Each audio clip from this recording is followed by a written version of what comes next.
Bonjour à tous et bienvenue sur cette nouvelle vidéo. Aujourd'hui, on va parler de la coupe undercut. Alors la coupe undercut, qu'est-ce que c'est? C'est une coupe qui est souvent rasée sur les côtés et la nuque. Il y a quelques déclinaisons, vous pouvez créer une asymétrie si vous en avez envie, mais voilà à quoi ça ressemble. Donc on a deux versions, on a la version homme et la version femme. Nous, on va se pencher plus sur la version femme et donc j'ai décidé de réaliser devant ma caméra une coupe undercut. La plupart du temps, elle se fait courte, comme les photos qui défilent, mais elle existe aussi en carré et c'est ce que je vais vous montrer. Je vous laisse découvrir tout ça. Voici le avant pour ma modèle Tiffany qui m'a servi de cobaye. J'ai fait 3 séparations, les côtés, la nuque, une bande entre les deux et mon dessus de tête. Vous comprendrez très vite pourquoi. Donc on commence par raser la nuque et les côtés, veiller à ce que les contours soient bien propres et bien nets. On effile un petit peu s'il reste quelques longueurs, surtout sur la bande du haut pour avoir un joli volume. Donc n'hésitez pas à repasser, tout ça, il faut vraiment que ça soit parfait. J'ai préféré ne pas utiliser de sabot et utiliser mon peigne pour avoir quelque chose de plus artisanal. Donc c'est une question de choix et de goût.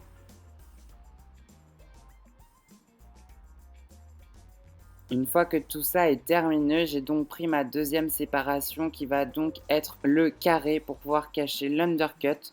Donc j'ai décidé de le couper à sec. Je l'ai donc broché puis lissé au lisseur.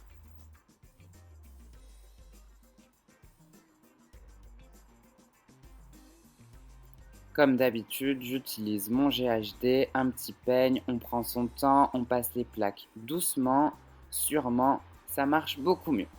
Ensuite, je prends mon peigne démêloir et puis je crée ma base de mon carré asymétrique, bien net, bien droit, c'est l'avantage de couper à sec. Ma séparation du haut est recoupée en 3 parties, celle de devant lui créera une frange sur le côté et effilée. La mèche du dessus est juste effilée et vérifier que rien ne dépasse. La mèche arrière a une légère jonction et beaucoup d'effilage au rasoir.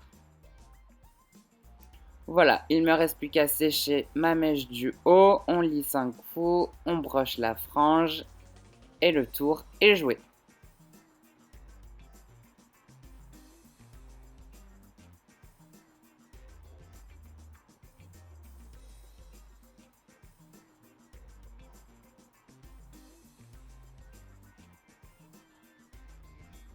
Et voilà le résultat de mon undercut. Tout est invisible. J'aime beaucoup passer les mèches de devant derrière l'oreille car on voit le petit bout de la patte qui est rasé. Vous pouvez voir que la nuque aussi est rasée.